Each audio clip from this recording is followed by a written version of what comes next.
سورہ اخلاص۔ سورہ اخلاص کا تعارف، مقام نزول۔ سورہ اخلاص ایک قول کے مطابق مکی اور ایک قول کے مطابق مدنی ہے۔ آیات، کلمات اور حروف کی تعداد، اس صورت میں ایک رکوع، 4 آیتیں، 15 کلمے اور 47 حروف ہیں۔ سورہ اخلاص کے اسماء اور ان کی وجہ تسمیہ، مفسرین نے سورت کے تقریباً 20 نام ذکر کیے ہیں۔ ان میں سے 4 نام یہاں ذکر کیے جاتے ہیں۔ نمبر 1، اس سورت میں اللہ تعالیٰ کی خالص توحید کا بیان ہے، اس وجہ سے اسے سورہ اخلاص کہتے ہیں۔ نمبر 2، اس سورت میں یہ بتایا گیا ہے کہ اللہ تعالیٰ ہر نقص و عیب سے بری اور ہر شریک سے پاک ہے، اس مناسبت سے اسے سورہ تنزیہ کہتے ہیں۔ نمبر 3، جس نے اس سورت سے تعلق رکھا وہ غیروں سے الگ ہو جاتا ہے، اس لیے اسے سورہ تجرید کہتے ہیں۔ نمبر 4، اسے پڑھنے والا جہنم سے نجات پا جاتا ہے، اس بنا پر اسے سورہ نجات کہتے ہیں۔ سورہ اخلاص کے فضائل، احادیث میں سورت کی بہت فضیلتیں وارد ہوئی ہیں، ان میں سے 3 احادیث اور ایک وظیفہ یہاں پیش کرتا ہوں۔ نمبر 1، حضرت ابو سعید خدری رضی اللہ تعالیٰ عنہ سے روایت ہے، بخاری شریف کی حدیث ہے، نبی اکرم صلی اللہ تعالیٰ علیہ وآلہ وسلم نے ارشاد فرمایا، کیا تم میں سے کوئی اس سے عاجز ہے کہ وہ رات میں قرآن مجید کا 1/3 حصہ پڑھ لے؟ صحابہ کرام رضی اللہ تعالیٰ عنہم کو یہ بات مشکل معلوم ہوئی اور انہوں نے عرض کی، یا رسول اللہ صلی اللہ تعالیٰ علیہ وآلہ وسلم، ہم میں سے کون اس کی طاقت رکھتا ہے؟ آپ صلی اللہ تعالیٰ علیہ وسلم نے ارشاد فرمایا، سورہ اخلاص 1/3 قرآن کے برابر ہے۔ نمبر 2، حضرت عائشہ صدیقہ رضی اللہ تعالی عنہا فرماتی ہیں، بخاری شریف کی حدیث ہے، حضور پرنور صلی اللہ تعالی علیہ وسلم نے ایک شخص کو ایک لشکر میں روانہ کیا، وہ اپنے ساتھیوں کو نماز پڑھاتے تو سورہ فاتحہ کے ساتھ سورت ملانے کے بعد سورہ اخلاص پڑھتے تھے۔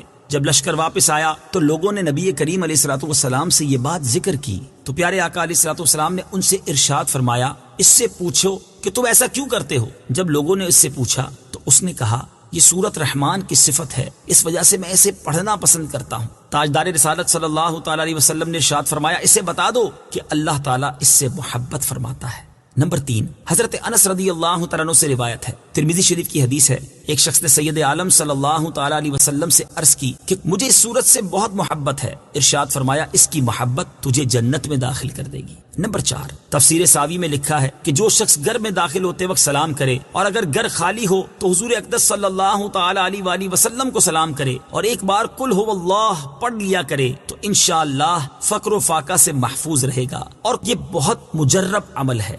سورہ اخلاص کا شان نزول، اس سورت کا شان نزول یہ ہے کہ کفار نے رسول اللہ صلی اللہ تعالی علیہ وسلم سے اللہ رب العزت کے متعلق طرح طرح کے سوال کیے۔ کوئی کہتا تھا کہ اللہ عز و جل کا نسب کیا ہے، کوئی کہتا تھا کہ وہ سونے کا ہے یا چاندی کا ہے یا لوہے کا ہے یا لکڑی کا ہے، کس چیز کا ہے؟ کسی نے کہا وہ کیا کھاتا ہے، کیا پیتا ہے، ربوبیت اس نے کس سے ورثے میں پائی اور اس کا کون وارث ہوگا؟ ان کے جواب میں اللہ تعالیٰ نے یہ سورت نازل فرمائی اور اپنی ذات و صفات کا بیان فرما کر معرفت کی راہ واضح کی اور جاہلانہ خیالات و اوہام کی تاریکیوں کو جن میں وہ لوگ گرفتار تھے اپنی ذات و صفات کے انوار کے بیان سے محو کر دیا۔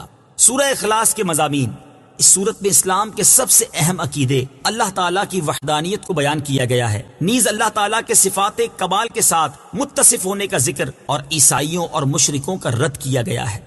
سورہ ابو لہب کے ساتھ مناسبت، سورہ اخلاص کی اپنے سے ما قبل سورت لہب کے ساتھ مناسبت یہ ہے کہ دونوں سورتوں کی آیات کے آخر کا وزن ایک جیسا ہے۔ بسم اللہ الرحمن الرحیم، ترجمہ، اللہ کے نام سے شروع جو نہایت مہربان رحمت والا ہے۔ قل هو اللہ احد اللہ الصمد لم یلد ولم یولد ولم یکن له کفوا احد۔ ترجمہ، تم فرماؤ وہ اللہ ایک ہے، اللہ بے نیاز ہے، نہ اس نے کسی کو جنم دیا اور نہ وہ کسی سے پیدا ہوا اور کوئی اس کے برابر نہیں۔ قل هو اللہ احد، تم فرماؤ وہ اللہ ایک ہے۔ تفسیر صراط الجنان میں ہے، عرب میں کفار کی بہت سی قسمیں تھیں، دہریہ، مشرک، اللہ تعالیٰ کی صفات کے منکر اور اللہ تعالیٰ کے لیے اولاد ماننے والے وغیرہ۔ اس صورت میں ان سب کی تردید ہے۔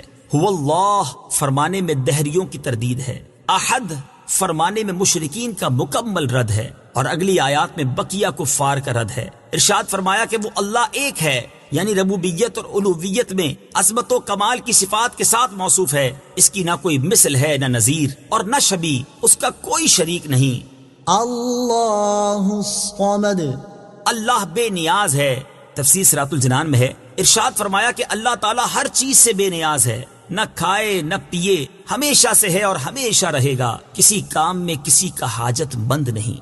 لم یلد ولم یولد نہ اس نے کسی کو جنم دیا اور نہ وہ کسی سے پیدا ہوا۔ تفسیر صراط الجنان میں ہے، اللہ تعالیٰ اولاد سے پاک ہے کیونکہ اولاد باپ کی جنس سے ہوتی ہے، اور اللہ تعالیٰ اس سے پاک ہے، یوں ہی وہ خود کسی سے پیدا نہیں ہوا کیونکہ وہ قدیم ہے یعنی ہمیشہ سے ہے، اور پیدا ہونا اس چیز کی صفت ہے جو پہلے نہ ہو اور پھر وجود میں آئے۔ اس میں مشرکین اور یہود و نصارہ سب کی تردید ہے۔ مشرکین فرشتوں کو اللہ تعالیٰ کی لڑکیاں کہتے تھے، یہودی حضرت عزیر علیہ الصلوۃ والسلام کو، جبکہ عیسائی حضرت عیسیٰ علیہ الصلوۃ والسلام کو خدا کا بیٹا مانتے تھے۔